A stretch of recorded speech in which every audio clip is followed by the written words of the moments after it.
कार्तिक महीना में तुलसी जी का वृक्ष लगाने की बहुत बहुत महिमा है।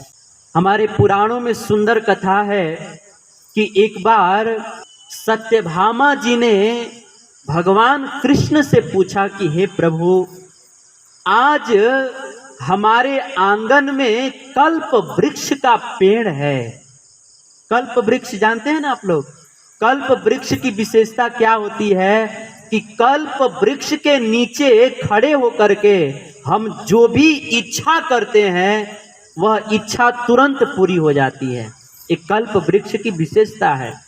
तो सत्यभामा जी ने भगवान कृष्ण से पूछा कि प्रभु, आज हमारे घर में कल्प वृक्ष का पेड़ है, तो यह कल्प वृक्ष का पेड़ मेरे किस पुण्य का प्रभाव है? उस समय भगवान कृष्ण ने सत्यभामा जी से मुस्कुराते हुए कहा कि देवी, आज जो है तुम्हारे घर के आंगन में कल्प वृक्ष है।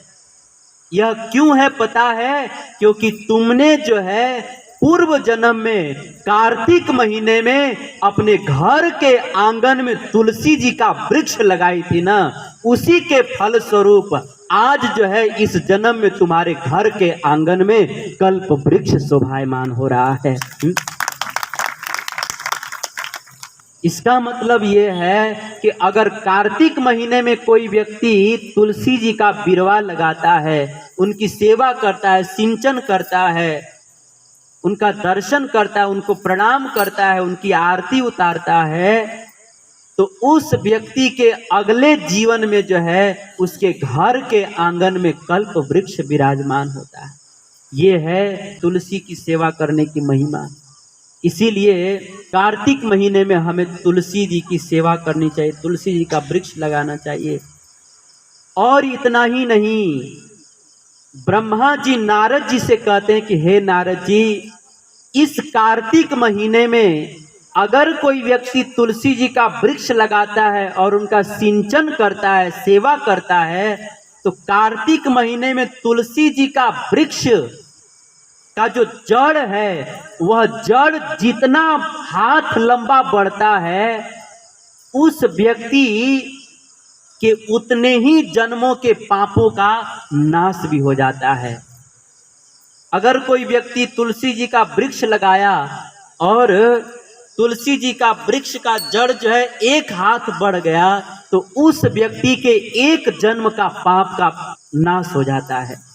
इतना ही नहीं, देवी पुराण में लिखा है कार्तिक महीना में सुबह में उठ करके कोई व्यक्ति तुलसी जी का दर्शन करे, उनको जल दे, तो उस व्यक्ति को साक्षात जगन्नाथपुरी में जो जगन्नाथ जी विराजमान है, उनका दर्शन करने का फल प्राप्त हो जाता है। दृष्ट्वा गदाधरम देवम क्षेत्रे श्री पुरुषोत्तमे यत् पुण्यम समवाप्नोति तुलसी दर्शनात् चतत। ये है कार्तिक महीना में तुलसी जी का दर्शन करने की महिमा। तुलसी जी की इतनी महिमा है, इतनी महिमा है कि ब्रह्मा जी नारद जी को बतलाते हैं कि हे नारद जी, अगर दो लोग भगवान के मंदिर में जाएं और एक आदमी जो है भगवान के सामने शुद्ध मणियों की माला अर्पित करे, सोने और चांदी का अनमोल हार अर्पित करे, हीरे मोतियों से बने हुए सुंदर माला को अर्पण करे, अनेक सुगंधित पुष्पों से बने हुए फूल माला भगवान को अर्पण करे, और दूसरा आदमी जो है केवल भगवान को एक तुलसी अर्पित करे ना, तो ब्रह्मा जी नारद जी से कहते हैं कि हे नारद जी, भगवान को तुलसी इतनी प्रिय है कि भगवान जो है मणियों की माला छोड़ देंगे, भगवान सोने चांदी से बने हुए माला को छोड़ देंगे, भगवान जो है हीरे मोतियों से बने हुए हार को छोड़ देंगे, और भगवान जो है तुलसी को स्वीकार कर लेते हैं। भगवान को तुलसी इतनी प्रिय है। हमारे शास्त्र में बताया गया है, जात रूपमयम पुष्पम पद्मरागमयम शुभम हित्वा तो रत्न जातानि गृहणाति तुलसी दलम। ये दोनों ही चीज भगवान के सामने रखी जाए, अर्पित की जाए, तो भगवान जो है सबसे पहले तुलसी दल को स्वीकार करते हैं। भगवान को तुलसी इतनी प्रिय है। इस कार्तिक महीने में तुलसी जी का माला धारण करने की भी बड़ी महिमा है।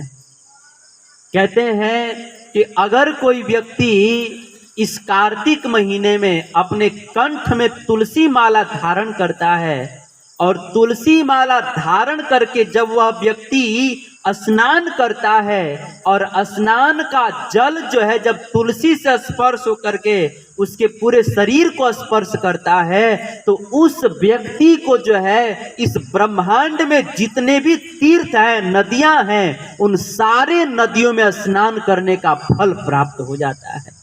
इस कार्तिक महीना में कंठ में तुलसी धारण करने की महिमा है।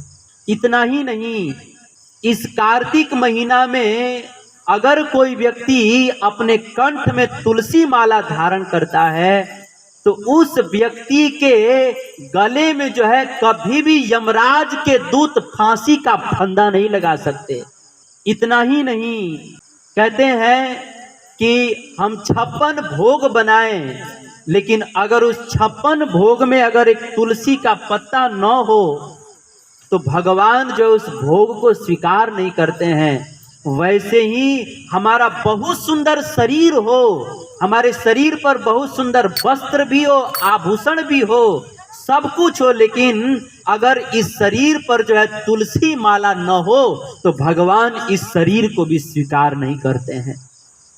इसीलिए अगर हम सब लोग चाहते हैं ना कि भगवान हमको स्वीकार करें तो हमारे कंठ में तुलसी होनी चाहिए। कहते हैं कि अगर कोई व्यक्ति जो है अपने गले में करोड़ों अरबों के मोतियों की माला पहने, सोने चांदी की माला पहने, अपने कंठ में हीरे जवाहरात से जुड़े हुए मणियों की माला पहने, फिर भी भगवान प्रसन्न नहीं होते हैं। लेकिन अगर कोई व्यक्ति तुलसी माला को अपने कंठ में धारण कर ले तो भगवान इतने से ही प्रसन्न हो जाते हैं। इसीलिए इस कार्तिक महीने में हम सबको अपने कंठ में तुलसी माला धारण करना चाहिए और साथ ही साथ हमें जो है तुलसी जी का वृक्षारोपण करना चाहिए। तुलसी जी के जड़ में हमें जल देना चाहिए, उनका सिंचन करना चाहिए, तुलसी जी का बगीचा लगाना चाहिए। हो सके तो हमें दूसरों को भी तुलसी का दान करना चाहिए।